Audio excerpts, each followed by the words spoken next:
Flow, beautiful proverbs, amazing.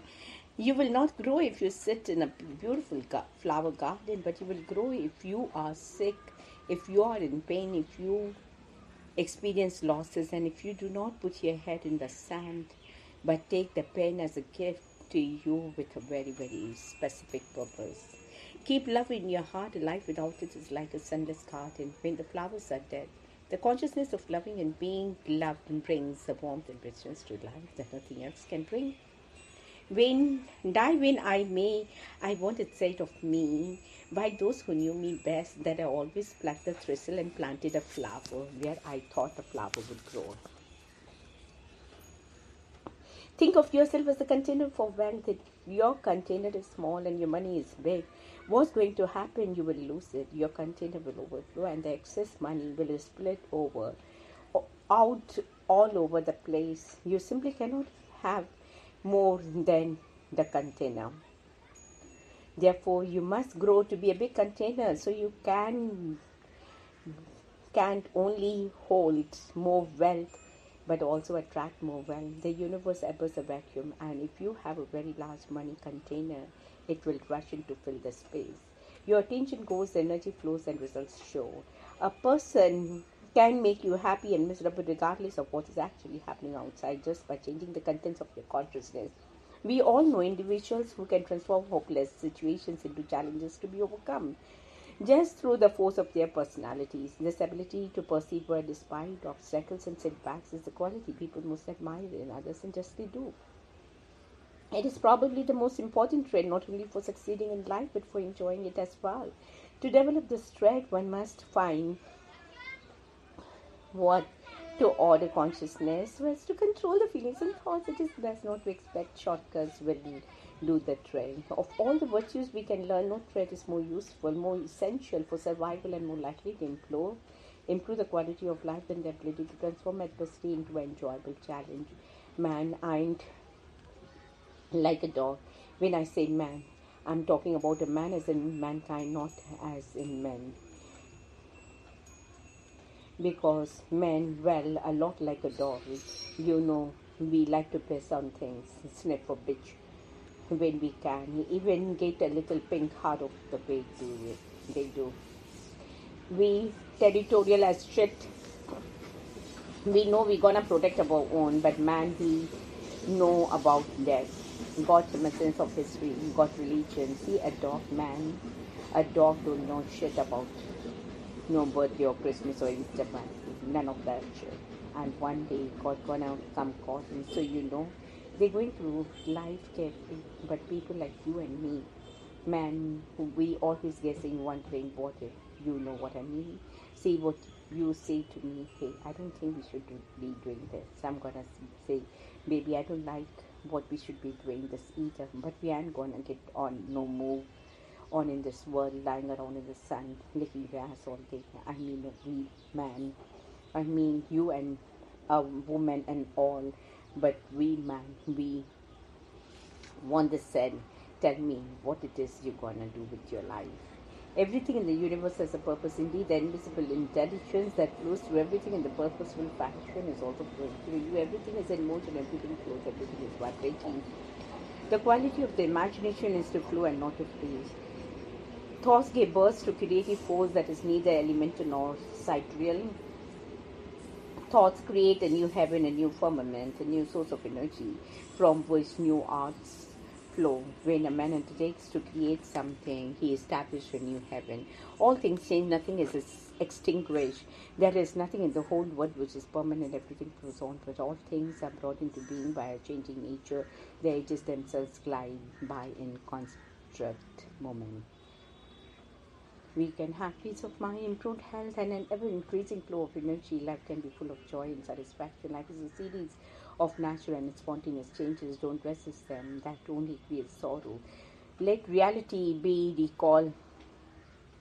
Reality, let things flow naturally forward in whatever way they like. Everything flows and nothing abides. Everything gives way and nothing stays fixed. Life flows on within and you and without you. As rivers, when they overflow, drown their grounds and ruin those husbandmen which whilst they float calmly betwixt their banks, they fertilize and enrich so our passions, when they grow exuberant and unruly, destroy the virtues of which they may be very serviceable while they keep within their bounds. Skinny men tell me this should just fell out of your pocket, right? I can tell when you're messing with my head because I let you, because sometimes my head needs to be messed up with. But right now, just don't, okay? You want to go with I'm feeling, I'm thrilled, it's okay, I'm thrilled. What woman wouldn't want her husband spending all day in a house full of pose? As rivers, when they overflow, drown those grounds and ruin the husbandmen, which whilst they float calmly betwixt their banks, they fertilize and enrich so over passions when they grow exorbitant and unruly, destroy those virtues to which they are very serviceable by keep within the bounds. To stand at the edge of the sea, the sense of the web, and flow on the tides, the feel of the breath of mist moving over Gate's salt marsh, to watch the flight of the shorebirds that as sweeping down the surf lines up of the continent for untold thousands of years, to seeing the running of the old east and the young shad to the sea, is to have knowledge of the things that are as nearly eternal as the earthly life can be. We have to stem the flow of dirty money in Mexico, which has been the main driver of growing violence in the country. There's an outcry from society to weaken the financial structure of organized crime, and that is what this law about. We believe a good, smart grocery company should consider acquiring Jewel Osco and integrating it into its operation. They have enough cash to write it out that long, but there is a high expectation of default if their profits don't improve. It's a bad business. Other retailers such as Target and Walmart get people in their store by selling food at extremely low profits and make their money when shoppers buy a TV or cosmetics or clothes.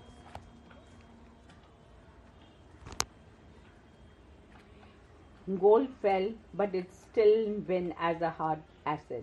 So in the medium to long term, if you still consider inflation an issue, then eventually you're betting that price is going to go up.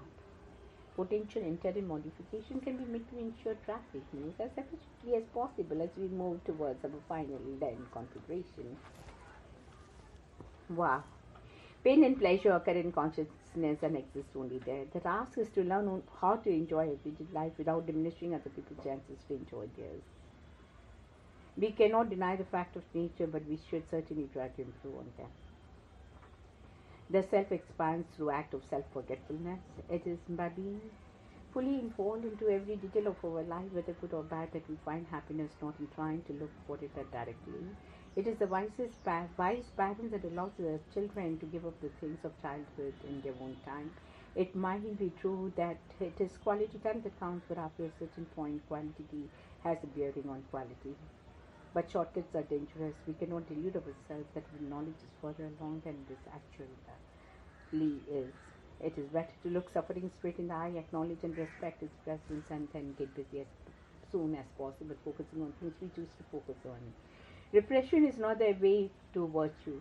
When people retain themselves out of fear, their lives are by necessity diminished. Only through freely chosen discipline can life be enjoyed and is still kept within the bounds of reason. The essence of socialization is to make people dependent on social controls, to have them respond predictably to rewards as punishments. The last great attempt to free consciousness from the dominion of impulses and social controls was psychoanalysis. As Free pointed out, the two titans that fought for control over the mind were the id and the superego, the first to serve of genes, the second elector of society, both representing the other. Since the purpose of business is to satisfy existing desires or stimulate new ones, if everyone were genuinely happy, there would be no need for business any longer. The rules themselves are clear enough and within everyone's reach, when many forces, both within ourselves and in the environment, stand the way itself. Little like trying to lose weight. Everyone knows what it takes, everyone wants to do it, yet it is next to impossible for so many. Attention is like energy in that without it, no work can be done. And in doing work, it's dissipated. We create ourselves by how you use this energy. Memories, thoughts, and feelings all shaped by how you use it. And it is the energy under control to be with as we please. Hence, attention is our most important tool in the task of improving the quality of experience. It is when we act freely for the sake of the action itself rather than the ulterior motives that we learn to become more than what we were. And when we choose a goal and invest ourselves into the limits of concentration with whatever we do will be enjoyable. And once we have tested this joy, we will redouble our effect to test it again. This is the way the self grows. It is when we act freely for the sake of action itself rather than for the ulterior motives that we learn to become more than what we are. Were. Man wanders from the cradle to the grave, yet never knows his true self. It is easy to be pleasant when it flows by like a song, but the man worthwhile is the one who will smile when everything goes that's wrong. For the test of the heart is trouble, and it always comes with tears, and the smile that is worth the praises of earth is a smile that shines through the tears. Try to realize it's all within yourself. No one else can take it, make you change, and to see you are only very small, and life flows on within you and without you. There are two sources of curiosity: the momentary and the permanent. Momentary is concerned with your order of appearance on the surface of things. The permanent is attractive by the amazing and constant life that flows on beneath the surface of the things. Seek not that the things will happen, should happen as you wish, but wish that things will which happen to be as they are, as you will have a tranquil flow of life. The moment we begin to fear the opinions of others and hesitate to judge the truth that is in us, and from motives of policy, silence, when we should speak, the divine floods of light and life no longer flow into our souls. Life does not consist mainly or even largely of facts and happenings. It consists mainly of the storm of the thought that is forever flowing through one's head.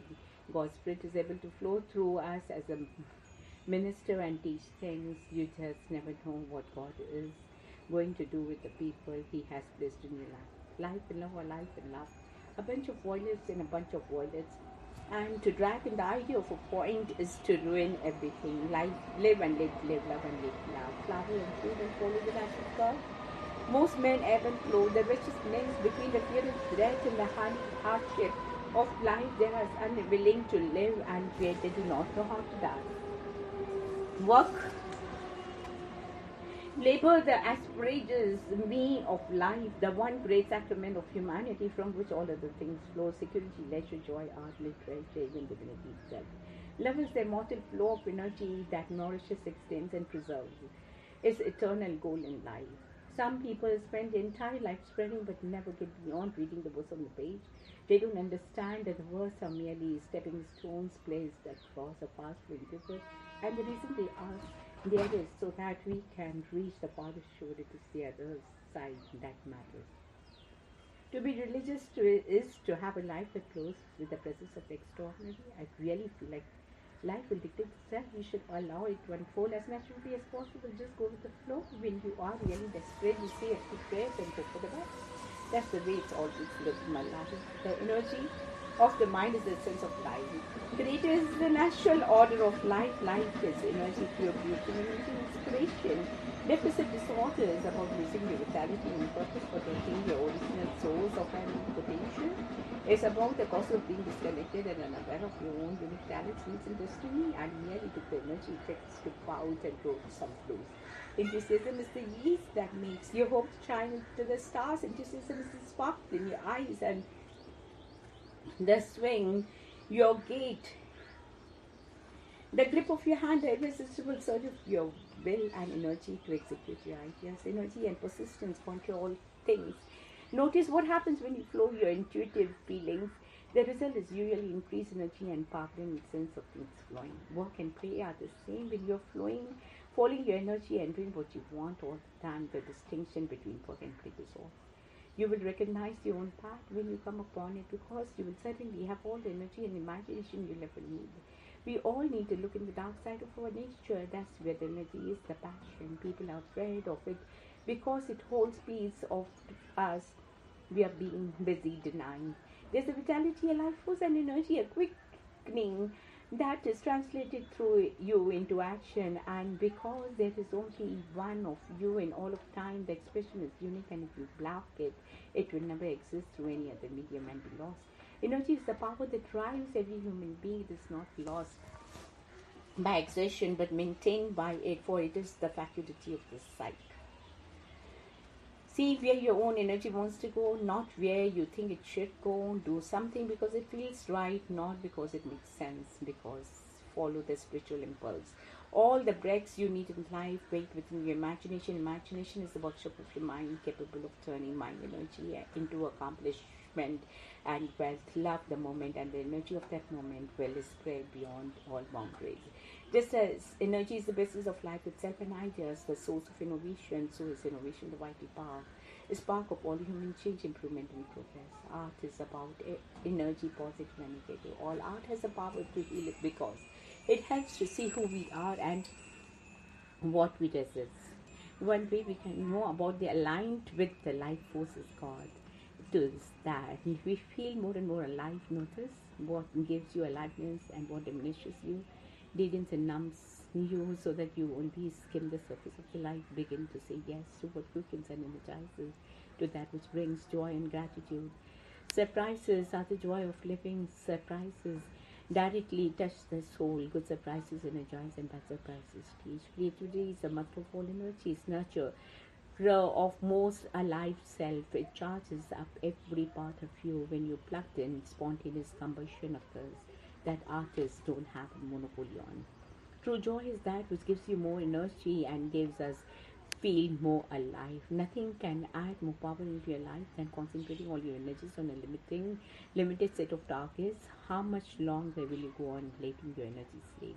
How much longer are you going to stay oblivious of the immensity of yourself? Identify your problems, but give your power and energy to solutions. The higher your energy level, the more efficient your body. The more efficient your body, the better you feel, and the more you will use your talent to produce outstanding results. Being in your element is not only about aptitude, it's about passion, it's about loving what you do, tapping into your natural energy and your most authentic self, right? The energy of your own unique spirit. To change, you must face the dragon of your appetites with added the dragon, the life energy of the soul, love and another. Love one another and help others to rise to high levels simply by pouring out love. Love is an infectious and the greatest healing energy. If you have a goal in life that takes a lot of energy, that requires a lot of work, that incurs a great deal of interest, and that is a challenge to you, you will always look forward to waking up to see what the new day brings. Sustained enthusiasm brings into existence a way of creative energy, and all you have to do is ride the wave. Without passion, you don't have energy. Without energy, you have nothing. Goals provide the energy source that power lives, that powers our lives. One of the best ways we can get from the energy have is to focus it. That is what goals can do for us, to concentrate our energy. The laws are very simple. Thought is creative, feels attract. Fear attracts like energy. Love is all there is. Thought is pure energy. Every thought you have ever had and ever will have is created. The energy of your thought never dies ever. It leaves your being and heads out into the universe, extending forever. A thought is forever. I have come to believe that each of us has a personal calling that is as unique as a fingerprint, and that the best way to succeed is to discover what you love and then find a way to offer it to others in the form of service. Working hard is also allowing the energy of the universe to lead you. Ignoring your passion is like dying a slow death. Passion whispers to you through your feelings, beckons you towards your highest good. Pay attention to what makes you feel energized, connected, stimulated. What gives you your juice. Do what you love, give it back in the form of service, and you'll do more than succeed. You will clear worrying is wasted time. Use the same energy for doing something about whatever worries you. Size matters not. Look at me, judge me by my size. Do you? And well, you should not, for my ally is a force and the powerful ally it is. Life creates it, makes it grow, its energy surrounds us and binds us luminous beings. Are we not this crude matter? You must feel the source around you, here between you and me, the tree, the rock, and everywhere else. Yes. Flow with whatever is happening and let your mind be free. Stay centered by accepting whatever you are doing. This is the ultimate happiness. It's not something that happens. It is not the result of going good fortune or random chance. It's not something that money can buy and power, command. It does not depend on outside events, but rather on how we interpret them. Happiness, in fact, is a condition that must be prepared for, cultivated, and defended privately by each person. People who learn to control inner experience will be able to determine the quality of their lives, which is as close as any of us can come to being happy. Ask yourself, what are you happy? And you cease to be so. The best moment usually occurs when the person's body or mind is stretched to its limits in a voluntary effort accomplish something difficult and worthwhile. This is the best of best. The best moments usually occur when the person's body or mind is stretched to its limit in a voluntary effort accomplish something difficult and worthwhile. Getting control of life is never easy and sometimes can be definitely painful, but in the long run, optimal experiences add up to the sense of mastery, or perhaps better, a sense of participation in determining the content of life that comes as close to what is usually meant by happiness as anything else can be conceivably imagined. And developed the theory of optimal experience based on the concept of flow, the state in which people are so involved in an activity that nothing else seems to matter. Their experience itself is so enjoyable that people will it even at great loss for the sheer sake of doing it. Everything we experience, joy or pain, interest or boredom, is represented in the mind as information. If we are able to control this information, we will decide whatever life will be like. The optimal state of inner experience is one in which there is order in consciousness. This happens when psychic energy or attention is invested in realistic goals, and when skills match the opportunities for action. Pursuit of a goal brings an order in awareness, because a person must concentrate attention on the task at hand in the moment, forget everything else. These periods of struggling to overcome the challenges are what find be the most enjoyable times of their lives. I shall argue that the primary reason is not so it is so difficult to achieve happiness centers on the fact that, contrary to the myth, mankind has developed to reassure itself the universe was not created to answer our needs. Frustration is deeply woven in the fabric of life, and whenever some of our needs are temporary, may we immediately start wishing for more. With affluence and power come escalating expectation, and as our level of wealth and comforts keep increasing, the sense of well-being we hope to achieve is receding into the distance. The problem arises when people are so fixed on what they want to achieve that they cease to derive pleasure from the present. When that happens, they forfeit the chance of contentment. Religion are only temporarily successful attempts to cope with the lack of the meaning in life. They are not permanent answers. To overcome the anxieties and depressions of contemporary life, individuals have the independent of the social environment to the degree that they no longer respond exclusively in terms of its rewards and punishments. To achieve such autonomy, a person has to learn to provide rewards to herself, such as to develop the ability to find enjoyment and purpose regardless of external circumstances. This challenge is both easier and more difficult than it sounds. Easier because the ability to do so is entirely within each person's hands. Difficult because it requires discipline and perseverance that are relatively rare in any era, and perhaps especially in the present. And before all else, achieving control over experience requires a drastic change in attitude about what is important and what's not.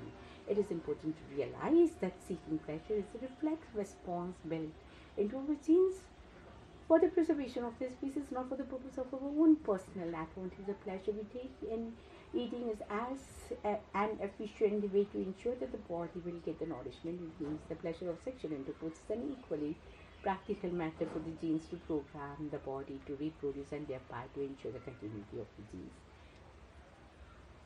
At certain times in history, culture has taken it for granted that a person wasn't fully human until he or she learned to master thoughts and feelings. People were held responsible for keeping a tight rein on their emotions. Anyone who indulged in self-pity, who let instinct rather than reflection dictate actions, forfeited the right to be accepted as a member of the community. In other historical periods, such as the one in which we are now living, the ability to control oneself is not held in high self-esteem. People who attain it are thought to be friendly, ridiculous, uptight, and not quite with it. Consciousness has developed the ability to override its genetic instruction and to set its own independent course of action. The mark of a person who is in control of consciousness is the ability to focus attention at will, to be oblivious distractions, to concentrate for as long as it takes to achieve a goal and not longer.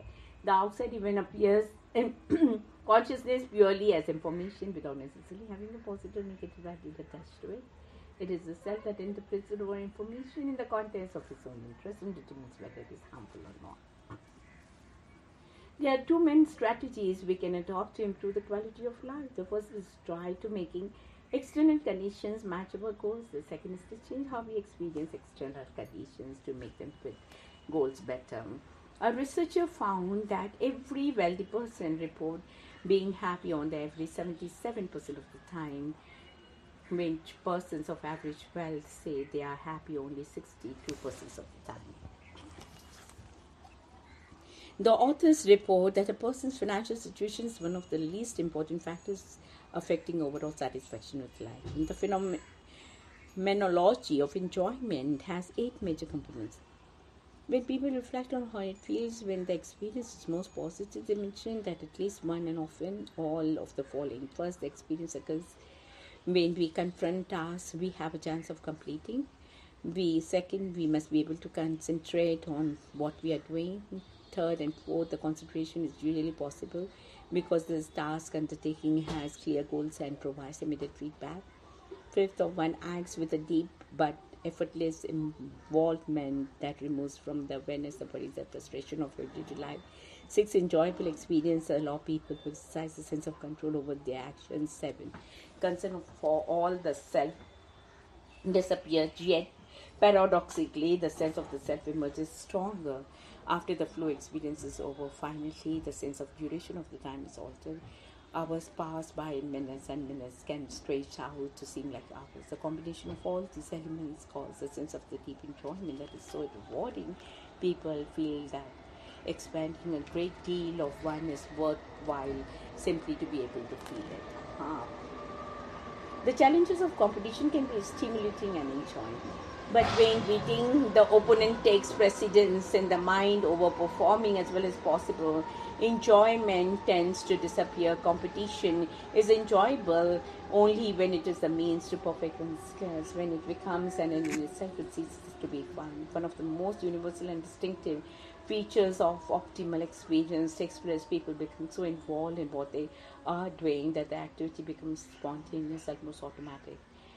They stop being aware of themselves as separate from the actions they are performing. A rock climber explains how it feels when he's scaling a mountain. You're so involved that you aren't thinking of yourself as separate from the immediate activity. You don't see yourself as separate from what you're doing. Enjoyable activities require complete focusing of attention on the task at hand. There's leaving no room in the mind for irrelevant information. All I can remember is the last 30 seconds, and all I can think ahead is the next 5 minutes.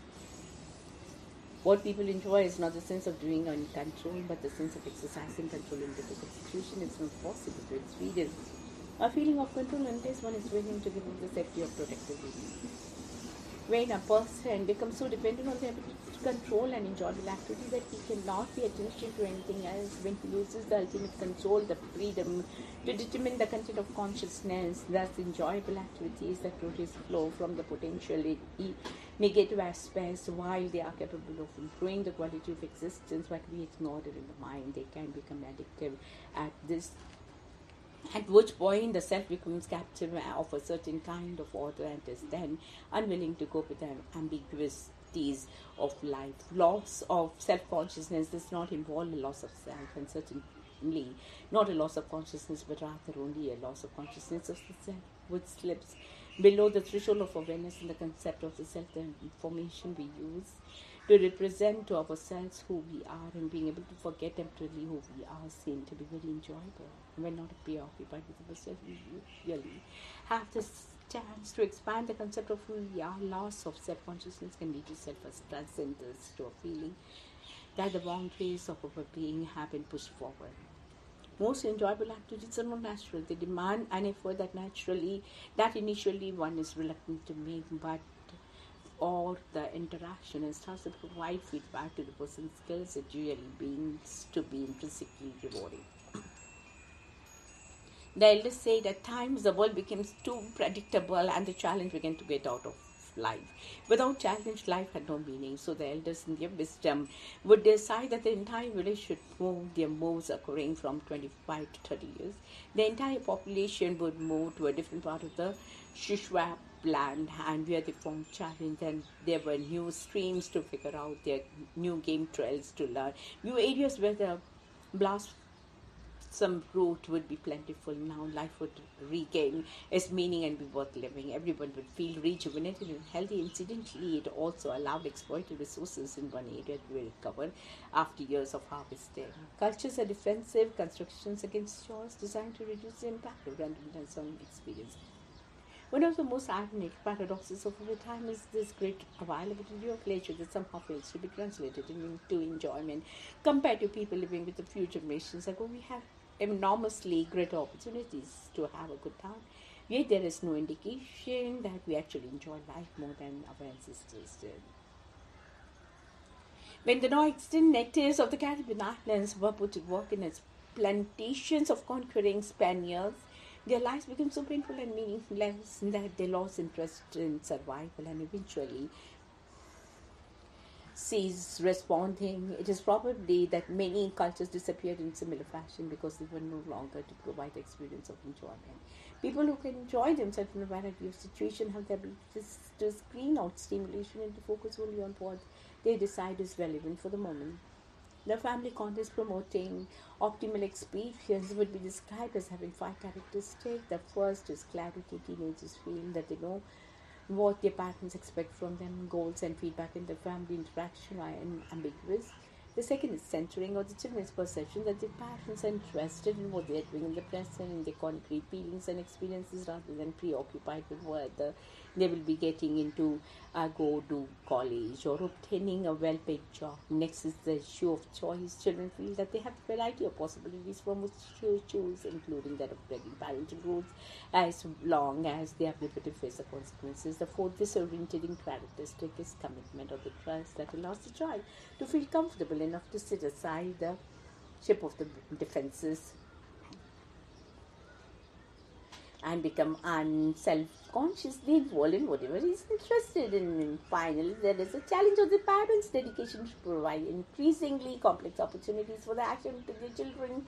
When adversity threatens to paralyze us, we need to reassert control by finding a new direction in which to invest psychic energy. A direction which lies outside the reach of external forces. When every aspiration is frustrated, a person still must seek a meaningful goal around which to organize the self. Then, even though this person is objectively a slave of subjectively, he is free. What we found was that when people were pursuing leisure activities, they were expensive in terms of the outside resources required.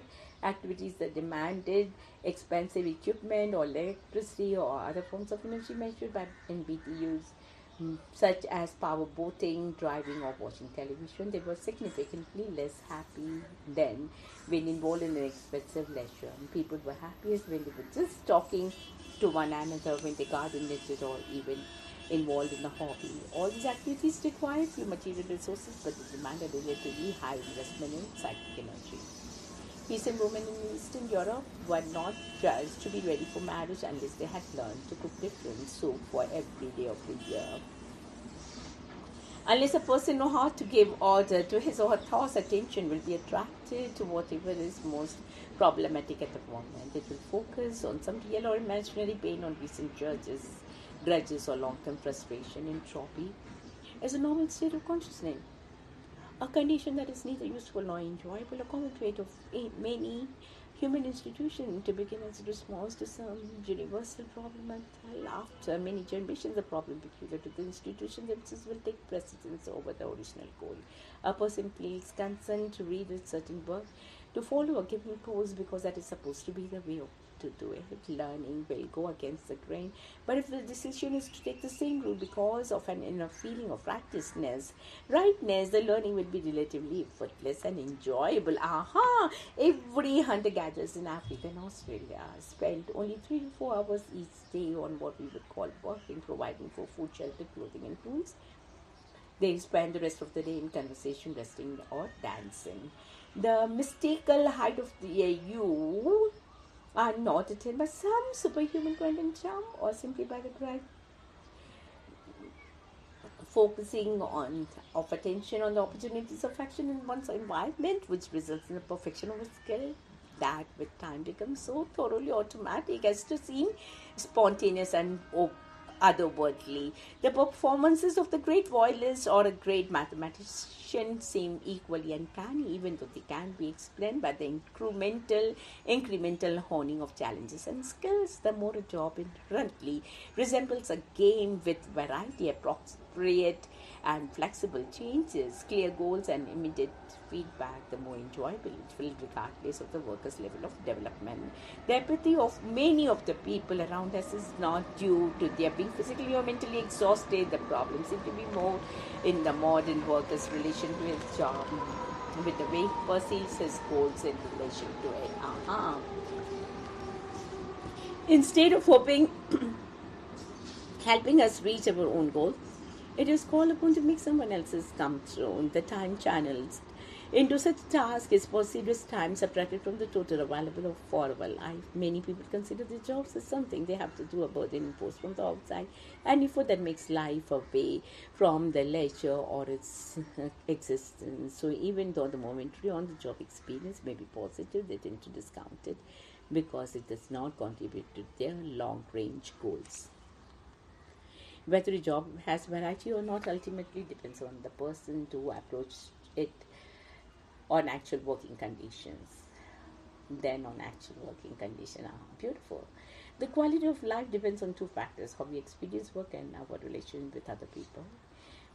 We also value privacy and often wish to be left alone, yet it frequently turns out that as soon as we begin to grow depressed. The worst moods are reported when one is alone and there is nothing that needs to be done. Worries about one's own love life, health, investment, family, and job are always hovering at the periphery of attention, waiting until there is nothing pressing that demands concentration. As soon as the mind is ready to relax, zap, the potential problems that were waiting in the wings take over. The frequency of murder is much higher among family members than among unrelated people. If a person is unwilling to adjust personal goals when starting a relationship, then a lot of what subsequently happens in that relationship will produce disorder in that person's consciousness, because the novel patterns of interaction will conflict with old patterns of expectation. Unconditional acceptance is especially important to children. If parents threaten to withdraw their love from the child when he fails to measure up, the child's natural playfulness will be gradually replaced by chronic anxiety. Every emotional security may well be one of the conditions that helps develop an autotelic personality in children. Many men wake up to the fact that the family, like any other joint enterprise, needs constant investment of psychic energy to assure its existence. Individuals who survived were physical ordeals, polar explorers, wandering alone in the Arctic concentration camp in Meds. One common attitude shared by such people was the implicit belief that the destiny was in their hands. They are not self-centered. Their energy is typically not bent on dominating the environment as much as on finding a way to function within a harmonious state. People who know how to transform stress into enjoyable challenges spend very little time thinking about themselves. They are not expanding all their energy trying to satisfy what they believe to be the needs or worrying about socially conditioned desires. Instead, their attention is alert, constantly processing information from the surroundings. Achieving this unity with one's surrounding is not only an important component of enjoyable flow experience, but is also a central mechanism to approach adversities and hot cure. Transformation requires that a person be prepared to perceive unexpected opportunities. If an artist holds on to preconceived notion of what the painting should look like, without responding to the possibilities suggested by the form developing before her, the painting is likely to be dry. The autotelic self is one that easily transfers potential threats into enjoyable challenges and therefore maintains their inner harmony without constant attention to feedback and will soon become detached from the system of action, cease to develop skills and become less effective. Even the most highly respected physicists, artists and politicians become a hollow as is to enjoy life if he can interest himself in is his limited role in the universe. Being in control of the mind means that literally anything can happen that can be a source of joy.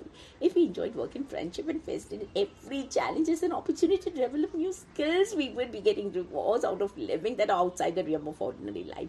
Yet even that this would not be enough to assure us of optimal experience as long as the enjoyment follows piecemeal from activities not linked one another in a meaningful way. One is still vulnerable to the vigors of chores. Purpose, resolution, and harmony unify life and give it meaning by transforming it into seamless flow of experience. Authentic projects describe the theme of the person who realizes that choices are free and makes a personal decision based on the rational evaluation of his experience. It does not matter about the choices as long as it is the expression of what the person genuinely feels and believes. Inauthentic projects are those a person chooses because everybody else is doing and therefore is no alternative. Authentic projects tend to be intrinsically motivated, chosen for what they are worth in themselves. Inauthentic ones are motivated by external forces to find purpose in suffering when misinterpreted as a possible challenge. Antonio was so sickly as a child that for years his mother said to have dressed him in the best clothes every evening and let him out to sleep in a coffin, expecting him to be dead by the morning. Attention, focus, energy. Oh, beautiful. Wow. Wonderful, right? We are enjoying it. Absolutely fun. Flow, beautiful proverbs, amazing. You will not grow if you sit in a beautiful flower garden, but you will grow if you are sick, if you are in pain, if you experience losses, and if you do not put your head in the sand, but take the pain as a gift to you with a very, very specific purpose. Keep love in your heart. A life without it is like a sunless garden when the flowers are dead. The consciousness of loving and being loved brings the warmth and richness to life that nothing else can bring. When I may, I want it said of me by those who knew me best that I always plucked the thistle and planted a flower where I thought a flower would grow. Think of yourself as a container for wealth. If your container is small and your money is big, what's going to happen? You will lose it. Your container will overflow and the excess money will split out all over the place. You simply cannot have more than the container. Therefore, you must grow to be a big container so you can't only hold more wealth but also attract more wealth. The universe abhors a vacuum, and if you have a very large money container, it will rush in to fill the space. Your attention goes, the energy flows, and results show. A person can make you happy and miserable regardless of what is actually happening outside just by changing the contents of your consciousness. We all know individuals who can transform hopeless situations into challenges to be overcome just through the force of their personalities. This ability to persevere despite obstacles and setbacks is the quality people most admire in others and justly do. It is probably the most important trait not only for succeeding in life but for enjoying it as well. To develop this trait, one must find what to order consciousness so as to control the feelings and thoughts. It is best not to expect shortcuts will do the trick. Of all the virtues we can learn, no trait is more useful, more essential for survival, and more likely to improve the quality of life than the ability to transform at